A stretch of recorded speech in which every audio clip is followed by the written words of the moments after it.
Hiya, folks. This is Rick Emmett of Triumph. This is Mark Merrill, also known as Johnny B. Bad. Hi, this is a best-selling author. I threw the best-selling in there. Best-selling author Dick Wybrow. I'm Melanie from Second Shooter. This is Jeff with Second Shooter. Hey everybody, it's Brian Allen from Bridges Ablaze. Hey, this is Sammy Lee, drummer of the band Red Rain. Yo guys, it's Mark McKay. Hey, this is Frank Fletcher. Hola amigos, this is Billy Sheehan. Hey guys, this is John Corabi. Hi, this is Jim Valance. What's up everybody, it's Logan from All the Pretty Things. Hey guys, it's Leather Leone. This is Nothing from Inside the Trojan Horse. What's up guys, Cassandra Carson here from Paralandra and the Life Project. My name's Reggie and you are listening to the Weekly Pour podcast. Thanks so much for joining the most amazing twosome out there. The most amazing things that can happen to a human being will happen to you if you lower your expectations. Welcome to the Weekly Pour podcast. Here are your hosts, TBT and Ace. Welcome to the Weekly Pour podcast. I am TBT. That guy over there is Ace. And welcome to episode 150 of the Weekly Pour podcast. Who would have thunk it after all this time? Who would have thought that Ace would be fuzzy immediately on episode Check 150? your settings. Oh, no. Check your settings again. Mine are great. Mine are good. Wow. Here we are. This started 4 years ago. 4 years ago. Has it been that long? 4 freaking years. Really? 4 years? Well, wow. It's season 4, so I'm going to assume that yes, it's been 4 years. And here we are. I looked a little bit earlier, and it was right around this time that we had episode 100. So we're doing pretty good with keeping up, because here we are 50 episodes later. So we're pretty consistent, and that's because we're not taking vacations like we were. Yeah, we're certainly not staying on tap because of our moderator, because she hasn't even showed up. We have really fallen out of favor with her. I'm really thinking that this is episode 147 of her being fired. So I'm pretty sure. I even sent her a message and I'm like, excuse me, hello, and nothing. So yeah. Anyway, welcome to 150. If you're listening to the YouTube broadcast live, jump into the chat, say hi. A lot of our regulars already have. Mama TBT's in. Mrs. TBT. Nat McFick is there. And of course, Pam has jumped in as well. If you're listening to us on Facebook, jump in and say something in the chat. Either way, hit the thumbs up, hit the like button, subscribe to our page on YouTube, become our friend or follow or whatever it is on Facebook, so that you know when we go live. Because, yeah, it's fun and it's what we do. It is 7:03 Eastern on the 3rd of September. It is currently 78 degrees. Nice. And I woke up this morning and it was in the 50s. That's wonderful. That's so perfect. That's the best 50s? Kind of weather. 50s is not perfect. What's wrong with the 50s? I don't know, mister. I'm going to come back a week later and I'm going to be more tan than you, but you're sitting there and you're just red like a lobster. It's called being tan. That's not tan. It is tan. That's red. My mirror was like cocoa dark. But did you just say cocoa dark? Yeah, cocoa dark. That's great. It is officially almost fall, which means it's football season, both pro and college. Shout out to Miami, by the way, who beat the Tar Nation out of Notre Dame, which is a great thing for me. That's terrible. That's great. Why? Notre Dame is the greatest football program in the history of college football programs. Yeah, and you're tanned. No. Horrible. But enough about that. How was your week? It's good. It was in the 50s in the morning, and it's wonderful like that. And God, I can't believe it. What do you want? Are you one of those people that just want to be like soaking on a rock in the desert? Yes. Giving me 80 or above for eternity. That's ridiculous. Why? No Why do way. you like to sweat? Why do you like to freeze? I'm not freezing. I'm comfortable. You won't be in your pool in 50-degree weather. I was today, It was 80 today. but my pool was not. What a week. The week was good. Week's been good so far. Yeah, it's been a pretty good one. It seems to be going by quick. I know a lot of people had Monday off because of Labor Day. Yeah. There's a lot of people that did not have Monday off because it's Labor Day too. So they were living up to Labor Day. Right. That's the point. You're supposed to work. Right. You're That's supposed what to I thought too. labor. Yeah. I had I'm gonna half a see if day. I want to see, I can put a user in timeout. I should put the moderator or the former moderator in timeout since she can't show up on time because she's there. Yeah, it's been a good week. It was Saturday of the 3-day weekend. I traveled up to Ruoff, up just in just north of Indianapolis, Indiana, Noblesville to be exact, for Billy Idol and Joan Jett. Right. With your low expectations. Very low expectations. More excited to see Steve Stevens, who has played for Billy Idol for 20 plus years. But what is it about seeing just that guy?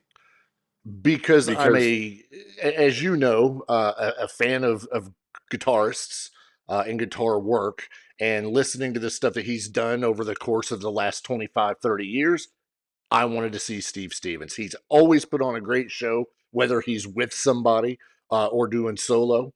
And it was my thing. I was excited to go see Steve Stevens. I mean, this is the guy that when you were in the theater watching Top Gun and you heard that guitar, that's Steve Stevens. He's playing that Top Gun theme. Oh, I love that. That's one of my favorite ones. Yeah, I think it was written by Harold Fultonmeyer. But Steve Stevens actually played that, which is awesome. Well, that actually levels things up for me with him.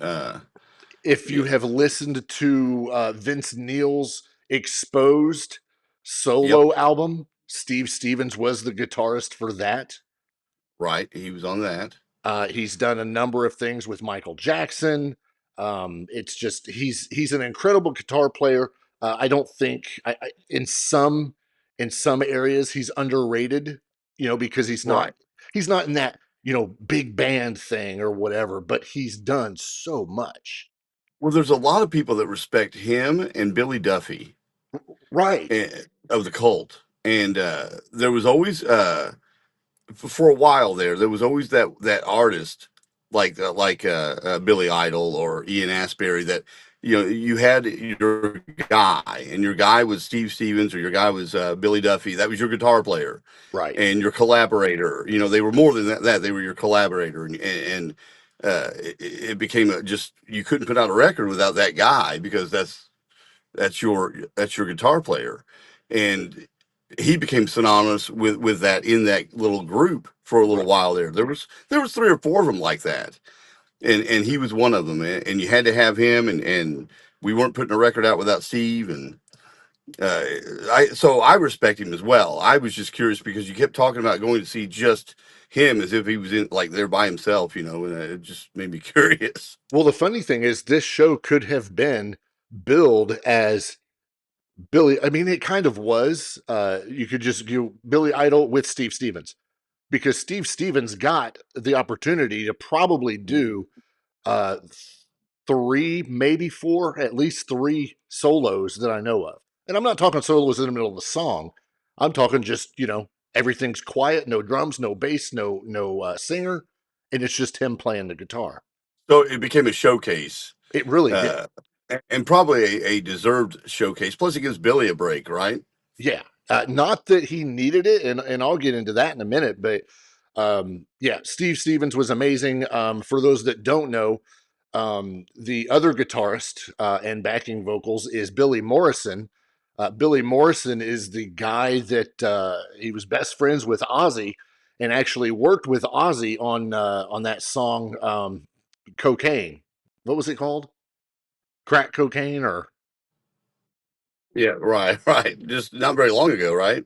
yeah, I think within the last, at least I think in the last 6 months. I think could be a year. I don't know. But he worked with Ozzy on that, and they did a very cool tribute to Ozzy where Billy Morrison was basically given the mic, and Billy Idol, let him say his thing. Billy Morrison talks about how he went to the service, lost his best friend. They had worked together on a number of different things, blah, blah, blah. They put a big photo of Ozzy up on the stage, in the backdrop, which was really cool. And the entire crowd, a packed crowd, nonetheless, all chanted Ozzy, just for probably a good 30-35 seconds, which was really, really cool. um I wasn't expecting that. They didn't play any Ozzy, any music or tribute stuff like that, but just being able to hear something from Billy Morrison in itself, who has that relationship with Ozzy, was very cool. So that was neat to see. um you've already alluded to the lack of expectation going there. um But let me tell you, I've changed my tune. Okay. This was go ahead. How was Joan? First of all, Joan Jett opened. So probably my third or fourth time seeing Joan Jett, as an opener for whoever. Joan Jett, Everybody. whether she is moving around stage or not, hasn't lost a beat. She played an incredible set of probably 14, 15 songs. Um, Phenomenal. And we're not talking about just the stuff that, everybody knows from, the 80s, like, I love rock and roll, or I hate myself for loving you. She was digging deep. And I got to read this because there's no way I'm going to remember all of it.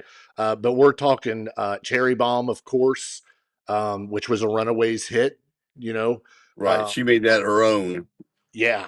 In the last several years. Do you want to touch me? Lie to me, fake friends, everyday people. She did her own rendition of the Replacement song "Androgynous." Um, Absolutely phenomenal, and I was like, "Wow, this was good." So Joan Jett kicked ass, 100%. Yeah, she's great because I took my daughters to see her, and well, not specifically her, but she opened, and they were a little like, oh, we don't know if we know a lot of Joan Jett, but they did. They knew everything. Yeah, because it's just one of those concerts that you're just singing along by the middle of it because you know every song. exactly. Yeah. She doesn't talk a whole lot. There were some instances where she spoke on some things about the history of a song or where it came from. Not a whole lot, but then again, she had a very long set. Her band was tight. They were awesome. And then she was done, and we waited for Billy Idol. And I tell you what, when Billy Idol came out, um, it was when I said a while ago that it was a packed house. It was. I turned around, and looked.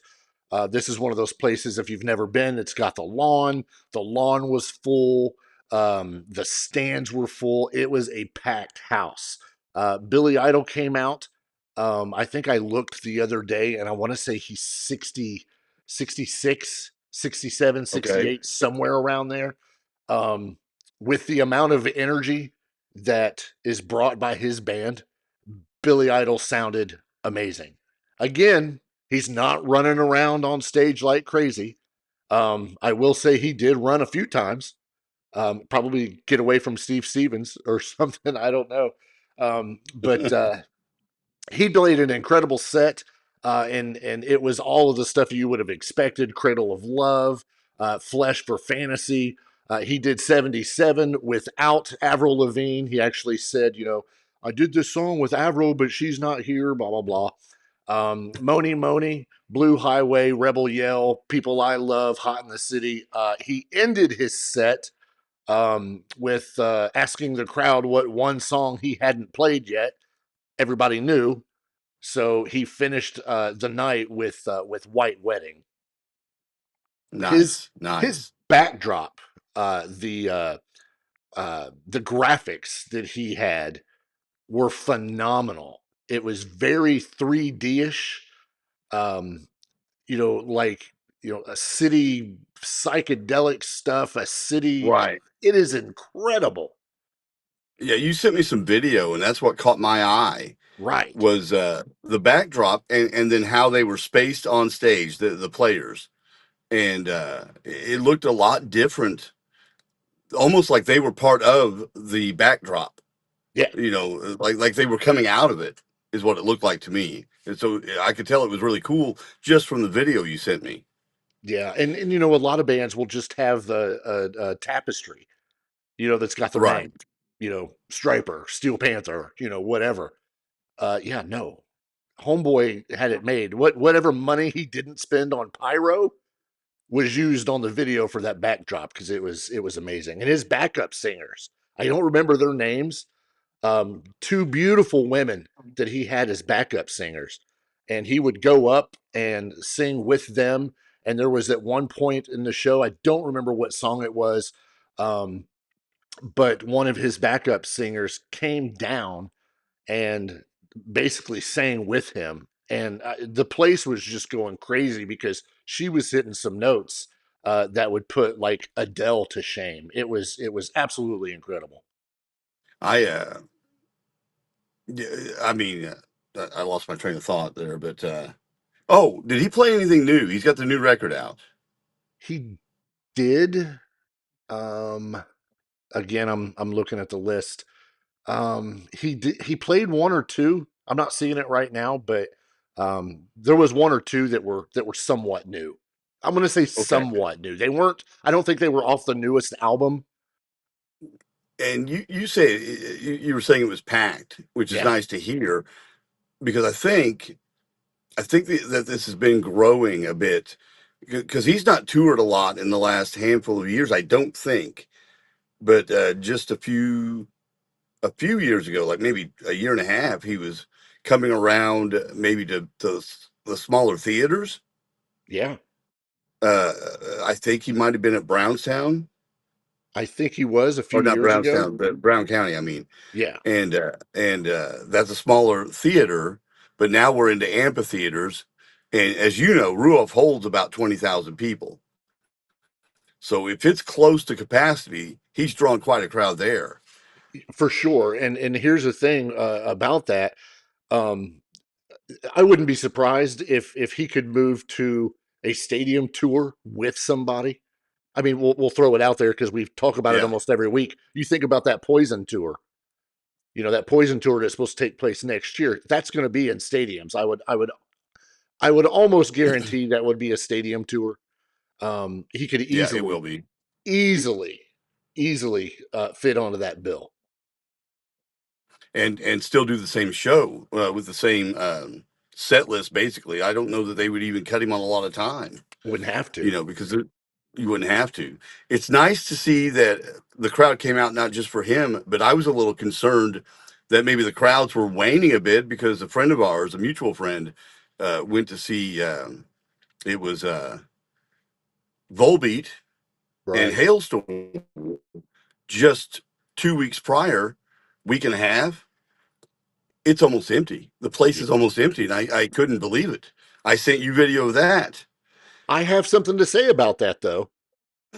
Okay. I think that was because it was a weekday show. Do you think that's it? Yeah. And I'll tell you why. Because our show was Saturday. Ruoff had another show on Sunday. Keep in mind that Monday is a holiday for a lot of people. Right. The place was probably even more packed on Sunday for Falling in Reverse. There are tons of videos out on that, and that place. I think there were I want to say there were 4 bands Sleep Theory, Falling in Reverse. There's only two I remember. But Yeah. Act, the wife and I actually considered staying up there overnight just to go to that show the next night.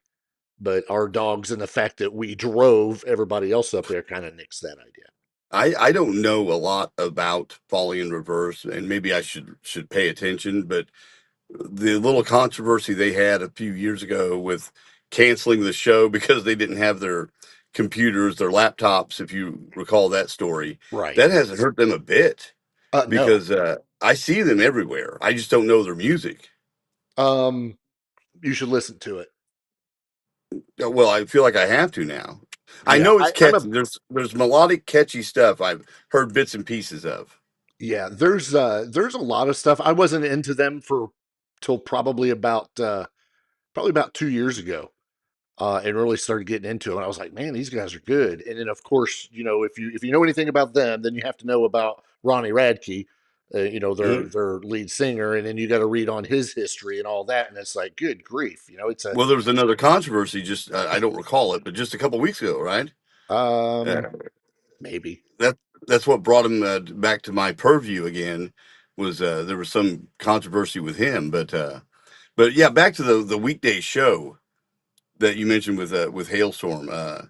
I don't recall that being a problem in the past when I went to shows, but honestly, I've not been to a weekday show in a while. Sure. A while. I've been lucky, and they've been on Friday, Saturday, maybe a Thursday. I've done a few Thursdays lately, so I've been lucky. Yeah. So maybe that's it. I thought maybe it was because it was such an odd pairing. But then the next night they were in Illinois and it was sold out, and that was a Friday. There you go. Right, Yeah, to your I'm point. totally going to stick with it being a weekday thing, because Volbeat is awesome. They're Right. an amazing band. So yeah, I would put money on that's what it was, and they would Well, probably rather not do that again. But what do you do? right. Well, I mean, you can't pick the show that you go to, or you just don't go. Yeah. So if it's Tuesday night, and you don't want to go, you don't go. Yep. So I'm glad you got to go. I'm glad you had a good time. And from the videos you saw me sent me, it sounded really, really good. I want to say Joan Jett was, excuse me, a little toned down. I think they could have cranked her up just a little bit.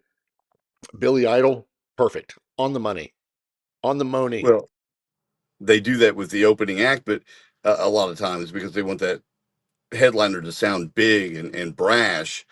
Yeah. But Joan's been in this business, gosh, as long as Billy Idol, if not longer. You think they would have gave her a little boost? You've earned it. Yeah. Great sound though. Of course, most of the time you don't have any issues at Ruoff anyway. Great crowd. The crowd itself, very cool, very relaxed. No issues that I saw with anything. Merch, of course, is merch. It's expensive when you're spending $40 a t-shirt or you're buying another bag that you don't need. I won't say anybody's name. So you never know. But great crowd, great crowd. As a matter of fact, one of the people that went with us, she was hit on by the guy sitting next to her, which was a funny story. But great crowd. I can't wait to go again. I can't wait for the 2026 lineup to be announced because, as we all know, 25 is slowly winding down. So it'll be interesting to see what comes out next year. Well, I think too that this has been something where Billy Idol can see that there's still a market for him, Hell yeah. and maybe he'll come back around. You said 66. Uh, we have people a lot older than that touring, Yeah. so he's probably got a little bit left in him, obviously. So Yeah. the reason I say that is I wanted to go to this show. My wife wanted to go to this show, but we just couldn't make it happen. It's just one of them where you just couldn't make it happen. So, and the other thing you didn't mention, the weather. Oh, The weather was perfect. yeah. It was not 50. No, but it was not 80 or 90. No, it was absolutely fantastic weather. Um, It couldn't have asked for better. Not at all. Yeah, well, like I said, I'm looking forward to see what happens next year.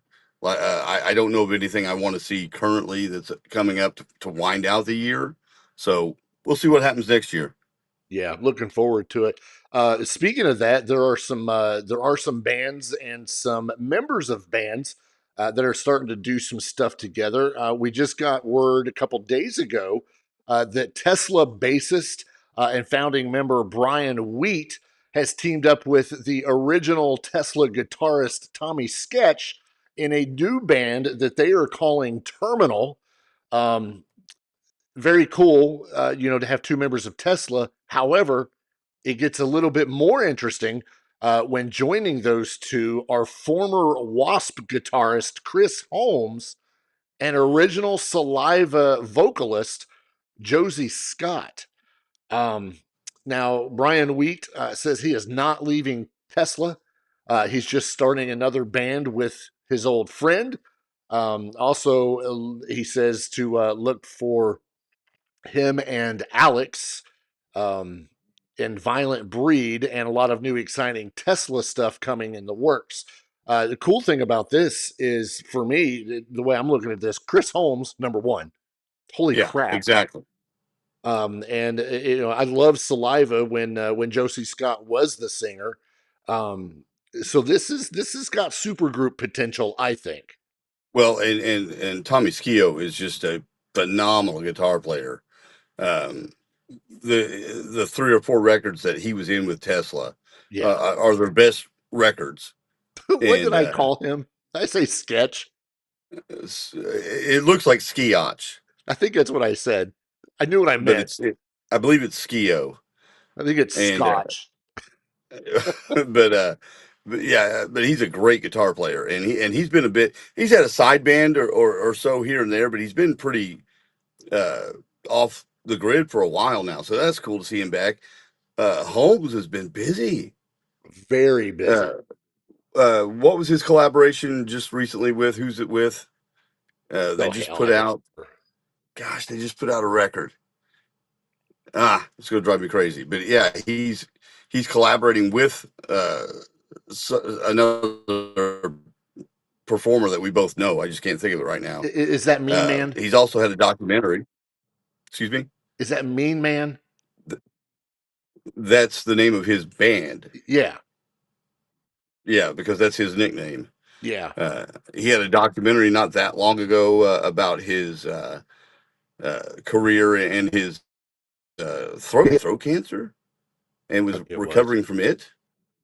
Yeah, so he's been very busy. So this will be cool having him in it. I think it'll be fun to listen to him. Yeah. No word on an album yet.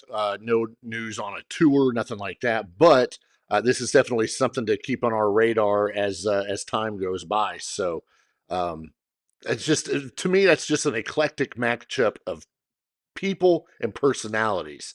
So that'll be interesting to watch. You were talking about a minute ago. You mentioned something about a documentary that you watched. Well, there's another one that's kind of piqued my interest a little bit. I think it was a few episodes ago we mentioned it a little bit. But rock icon Ann Wilson, singer and songwriter and founder of Heart, has finally shared the first teaser for the forthcoming documentary In My Voice. The 40-second clip, which you can look online for, looks pretty cool. It's a bunch of old footage of her, a bunch of some black and white stuff and all that. But this is basically a film that traces her extraordinary 75-year journey. From what is described as a nomadic childhood to the stages of the world's biggest arenas and into a bold new creative chapter. There's additional commentary from family, friends, artists, bandmates, industry executives, and the documentary focuses on the authenticity of Ann Wilson. It's called In My Voice, and I'm actually... it says... Yeah, I'm looking forward to. Sorry to interrupt. No, you're good. It says it promises to be a landmark documentary that brings Ann Wilson's singular journey to the screen. I think it's interesting that they say singular, because it's hard to tell her story because she's always attached to Nancy. Which isn't a bad because thing. they've been in heart. No, it's not a bad thing at all, but it's kind of hard to, in a way, to differentiate your story and your journey when you're tied to your sister all the time. So maybe that's what this is trying to do, is trying to tell, the individual story that Anne went through. And I get that. I mean, she was in bands long before Nancy was. Oh, yeah. She was in Heart. Well, Heart in its infancy, long before Nancy was, and invited her to be in that band. So there's probably a lot to pick away at. It'll probably be really, really good. Over the past week or two, have you seen the commercial that has played featuring Alter Bridge? No, I have not. There is a commercial, it is professionally made. I don't know if I call it a commercial. Maybe it's just a social media post, whatever, of basically Mark Tremonti, Brian Marshall, and Scott Phillips from Creed, minus Scott Stapp, basically ending the tour with Creed and saying, let's give Mark a call. So they basically they pick up the phone. I'm sorry, they give Miles a call. So they basically pick up the phone, and Mark Tremonti calls Miles' house and ends up talking to Miles Kennedy's mother and asks if he's there, and she's like, yeah. So he's calling to let her know that he's ready to get the band back together. There's footage of Miles with headphones on, playing an old school Atari, basically missing the call. I won't give the whole thing away, but it's very, very well put together and well made. But basically what that's doing is saying, hey, we're done with Creed. Now it's time to start focusing on Alter Bridge again. And we've already announced, that they have an upcoming album that I think is going to come out in January. So we already know that's happening. Right. Well, just, what was it, today? They released their very first video, their first piece of music in over 2 years, with the song called Silent Divide. There is a video that's already out and available, and I know Ace and myself have both checked this out. And I'm going to tell you right now, if the rest of that album is anything like this song, as the children say, we are in for a treat. Yeah, it's a really, really good song, and it's got that trademark melodic guitar in it from Tremonti. But also, if you notice in the video, and we're getting more and more of this, but Miles is playing guitar as well. Yeah. We think of him as a vocalist, but he's also a phenomenal guitar player. So yeah, I listened to it as soon as I saw this story, and was excited to hear it. It's got some melodic rocket elements to it. It amazes me how prolific these guys are, because there's a new Conspirators album coming out as well. Yeah. Slash and the Conspirators, and that's another Miles Kennedy project. And if that, and then Miles just had a solo record, his second one, right? Yeah. Not that long ago. And Tremonti, when does he sleep? Who knows? I mean, he just released his, a record under Tremonti. He's been on tour with Creed. He's getting ready to do more Sinatra, isn't he? I think we talked about that. Yeah. And now we got another Alter Bridge record. And the thing is, it's all good. It's all good. There's nothing crappy about any of it. It's ridiculous. It is ridiculous. So yeah, I'm looking forward to seeing what the rest of this record's like. Yeah, the self-titled 8th studio album from Alter Bridge is due next year on January 9th. The self-titled Alter Bridge is comprised of 12 all-new tracks from the band and features some of its most iconic moments on record. Songs like Rue the Day, Disregarded, and Scales Are Falling will fit alongside any of the classic songs from Alter Bridge. How many tracks are on this thing? 12 tracks. And they've all got great names. I mean, number 10, Playing Aces. There you go. That one's for you. There you go. Yeah. Scales Are Falling. Scales Are Falling. The Is track that before like that is guitar Hang by scales a Thread. or snakes? Or lizards. Lizards. Yeah. I don't know. Who knows? If you get a chance to ever see them live, Go. Go, because they are phenomenal live, and they don't do big business here in the States. And in the States, they're an American band, but in the States, they're a theater act. In essence, worldwide, there's these people play stadiums. Oh In yeah. Europe, they play stadiums, which is that dichotomy to me is crazy because they're so talented. Right. But yeah, I don't care if you know 0 songs by Alter Bridge, but you're a rock fan and you like good guitar work, go see them. They're amazing. Alter Bridge will be touring in support of the release. The band is heading out on the What Lies Within tour, which is a 31-date European leg of their trek, which will kick off on January 15th and wrap up in March in Nottingham, UK. That's a tour with Daughtry and Seven Dust. So you can expect at some point next year, we'll have another Alter Bridge tour, another band to go check out because you don't want to miss them. Well, and Daughtry's been super busy too, re-stamping himself in the rock genre. Yeah. And he has toured with everyone. He's been with Creed. He's done some of his own stuff. He's been touring with everyone. We've got a full EP from him. Right. Yeah, not quite a full record, but yeah, he's been super busy trying to reestablish himself as a rock act because that's what he wants to be. So I think it's great when he gets on these tours like this. Well, and the band Daughtry was brought in as a replacement band for Three Doors Down after Brad Arnold had to step away from touring due to his treatments.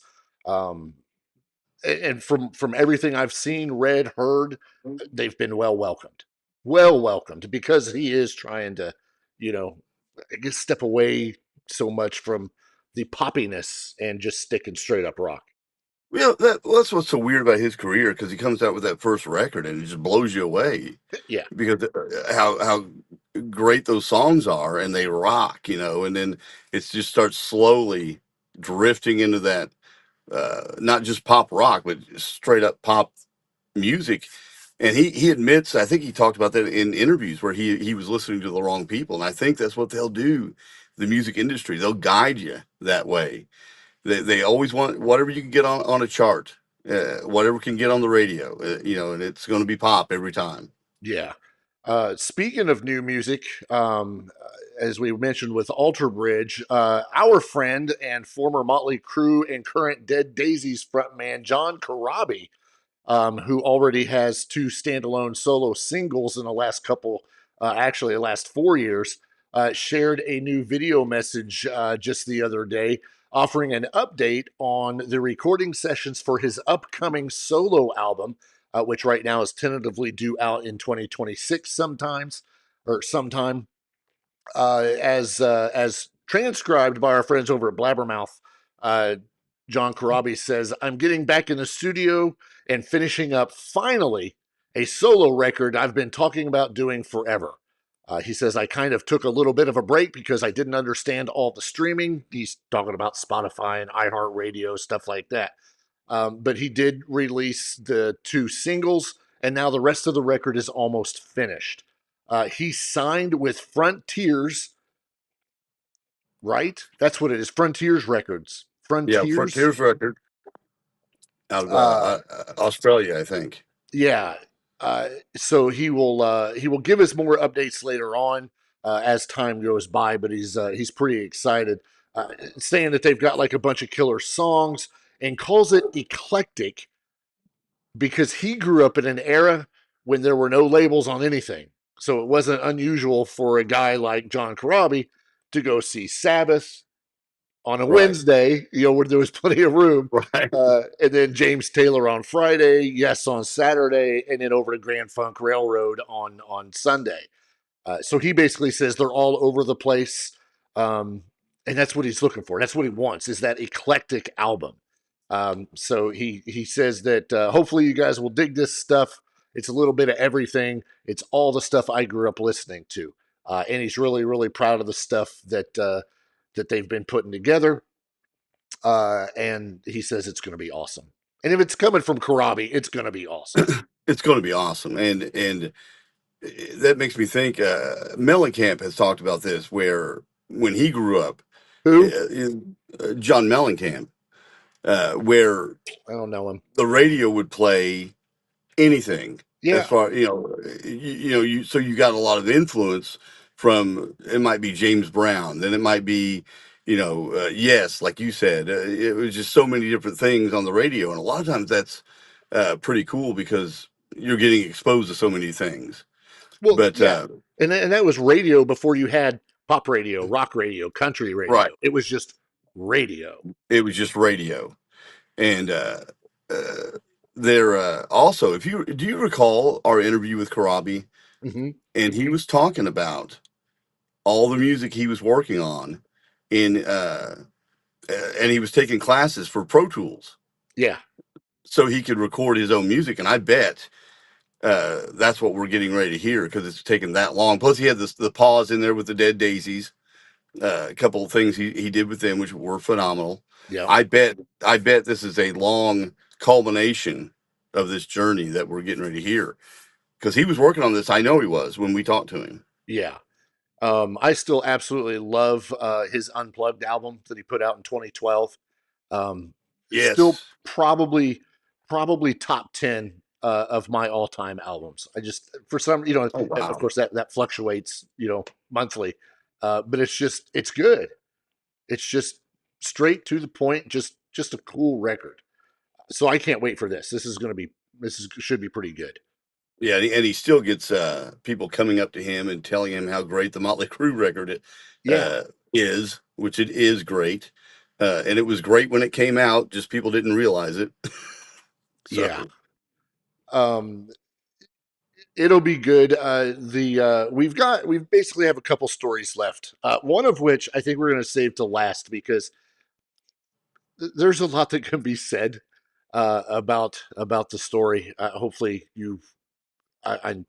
Anyway, we mentioned a couple of weeks ago that Metallica was getting their own Sirius XM channel, and here recently they finally had their show. This was on Thursday of last week. They finally had their intimate show in the club that was meant to serve as like a celebration for Metallica's brand new channel on Sirius XM.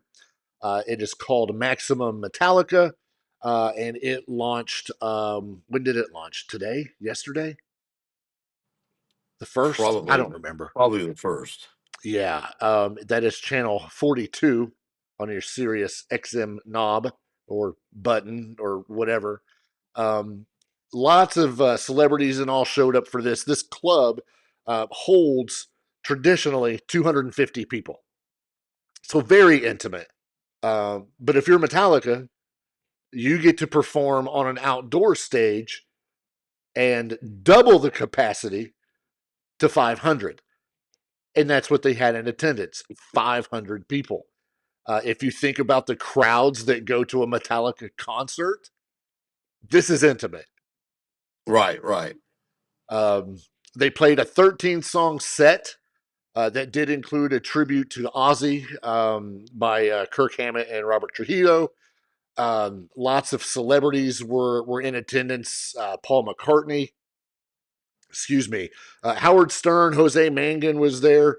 Paul McCartney, Chad Smith, Chris Jericho, Michael J. Fox, Sylvester Stallone. I mean, talk about a group of people. Again, they played a 13-song list. and or set that included Creeping Death, For Whom the Bell Tolls. I'm looking for anything that was different. Nothing's really different. Sad But True, Whiskey in a Jar, Seek and Destroy, Master of Puppets, One. Of course, they ended it with Inner Sandman. So they kind of all over the road with this one. But well, and I'm sure they sounded fantastic because they are still in the middle of touring and they haven't stopped. I think it's funny that there's a party to celebrate their channel, and yet they still have to work. Right? I mean, why aren't people doing something for them? Yeah. Well, I mean, it is our 150th podcast, but yet we're doing the podcast. Somebody could have stepped in and done it for us. Right. We could have just enjoyed it. Yeah, we could have got a chance to watch. But yeah, very cool. There are some videos that are posted around on YouTube. I'm pretty sure that they're on probably the Sirius XM YouTube channel is what I'm gonna suspect. But they're good. They do sound good. Yeah. There are some songs where James just doesn't get as high as he used to. He's getting older. We all are. It happens. Yeah. Well, and plus, again, he's been doing this now for 2 years. Yeah, they've been touring for 10 years straight. So yeah, so his throat might be a little sore. Yeah, very good. Watch some of the footage. It's pretty good. Okay, if it's not one thing, it's another.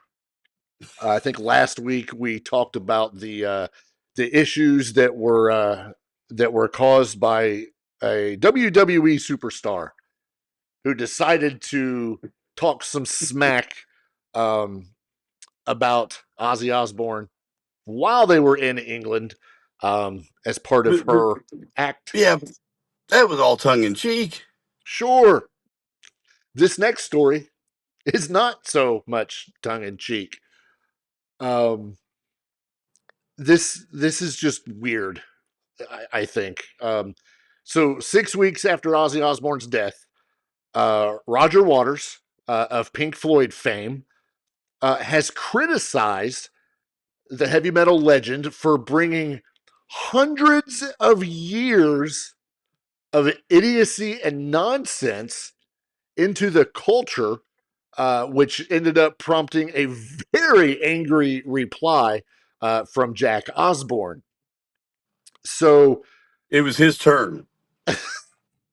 Because last week Kelly, did the duty. Yeah. Of blasting Becky Lynch, and now it's Jack's turn. So Roger Waters was speaking to a podcast, and he was talking about how pop culture figures can distract people from important political issues. Whatever. That's the point. Hello, exactly. So while he was role-playing as an unspecified person of power, he imagined how nefarious the process might work. How can we push this one to the side? I know how we do it. We'll do it with Taylor Swift or Bubblegum or Kim Kardashian's butt. And then he switched out of character, and Waters brought out this whole Ozzy Osbourne thing. Where he said, Taylor Swift or Bubblegum or Kim Kardashian's butt.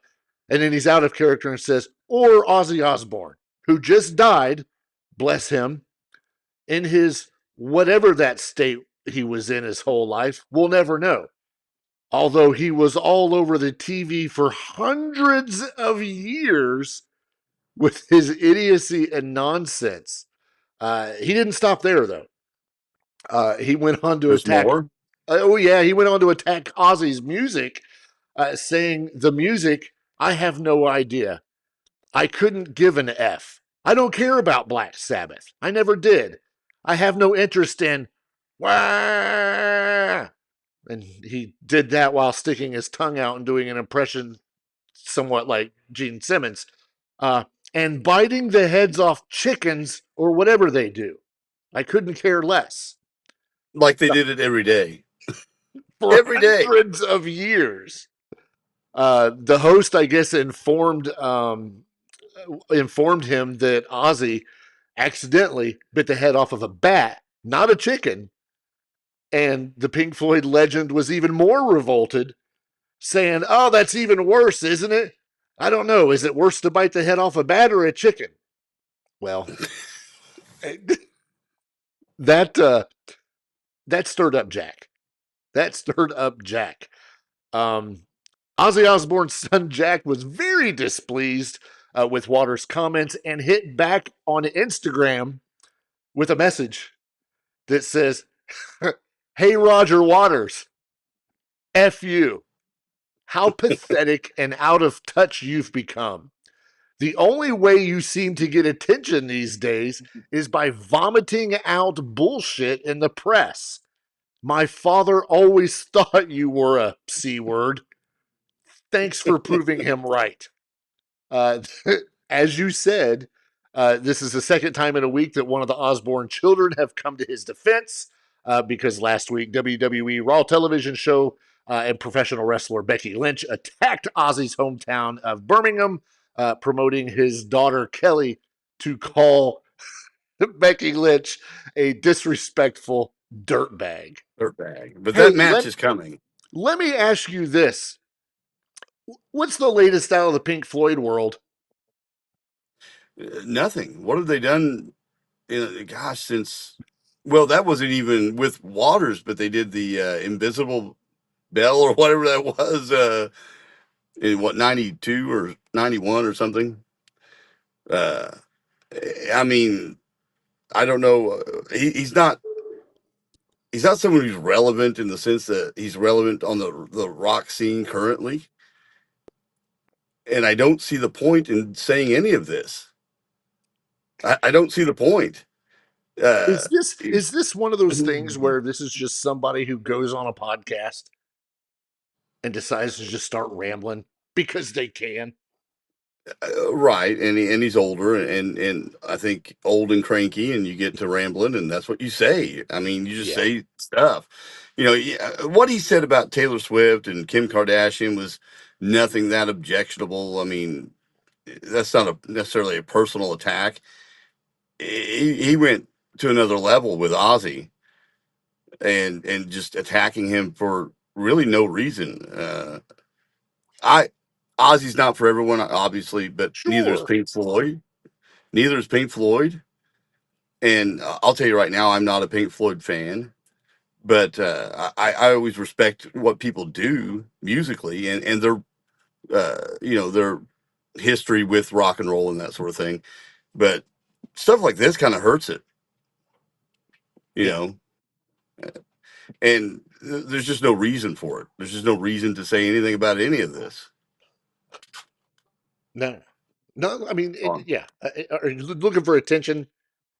I don't know. Pam in the chat says it's the only way he can get attention anymore. I mean, is by well, he could put out something relevant, some new music. He could talk about his next tour with the Wall again, where he's doing the Wall, back and forth and over and over, because that's what he likes to do. But he could talk about a lot of things. He could have continued talking about what he's saying about politics without including any of this. Oh, for sure. Pam throws out another one and says that he's just a jealous jackass. Most of us don't give an F about Pink Floyd. I haven't listened to Pink Floyd since Dark Side of the Moon. It's still one of my favorite albums. Probably top 50. But it's just because it's an iconic album. But I don't sit around going, man, I wish we could get more from Pink Floyd. I can't even tell you another Pink Floyd album. The Division Bell, that's what I was thinking. The Division Bell. That was the last record I remember. And that was David Gilmour. Right. That wasn't Roger Waters. It was Pink Floyd was required listening when I was in college, because that's what you do in college. Everyone's let's put some black light up against and play the Wall and whatever. But what else? What else was required? Sabbath. Oh, I was going to say something else. No, Sabbath was all over the place when I was in college. Because Sabbath was evil. that was evil music. Right, I mean, right. there's nothing more evil than listening to Ozzy Sabbath. It's just eerie. I remember those days, and it was just scary as crap. Well, it's also some of the first music where you could vent some of that aggression too Sure. that you have as a kid. You know, where if Pink Floyd, you're there to relax and get high and forget your troubles because you're floating on a pig or something. Uh, Yes. the Sabbath goes the other way, and you can go a little darker and kind of familiarize yourself with that darker aspect of yourself and get some aggression out. And They're bite two the different. head off of that pig. No kidding. Yeah. Take that. Yeah. You know, I mean, they're two totally different types of music, regardless. I mean, that even makes it even more nonsensical what he's saying because they're not even the same thing. No. Not even close. No. For hundreds of years, they haven't been close. You know, I don't want to. You could sit here all day and like compare tours and compare record sales, and we all know Dark Side of the Moon is probably still on the chart somewhere because it was forever. Yeah. But gosh, I don't think you'll find rabid fans for Pink Floyd like you do for Ozzy or Sabbath, especially Ozzy solo. Like, yeah, I don't know anyone that are friends of mine in rock and roll that don't like Ozzy Osbourne. I've never met one. Or that at least know Crazy Train. Yeah, everybody Like, knows Crazy Train. Everybody knows that. Yeah. One more comment that came out of the chat. Nat McFook said the wrestling thing was not offensive, in her opinion. But Roger is crusty. Crusty. Yeah. No, I mean, he's got a crusty opinion about it. So I agree. I mean, what Becky Lynch did was in the realm of a character in wrestling. Yeah. And to get cheap heat and stir things up, you know, and that's what she did. But this is a personal attack against someone I don't even know if they ever met. Yeah, I mean, who knows? I mean, who have you? I mean, who's going to be remembered more in a more endearing light when they, pass? Ozzy or Roger Waters? We'll find out after they have the Pink Floyd reunion concert to raise money for charity. Right, because that's going to happen. Yeah. Yeah, that will never happen. Exactly. So that's what we have for this week. I do want to put out a statement. This is something that's going to be up on our socials in probably about 2 minutes.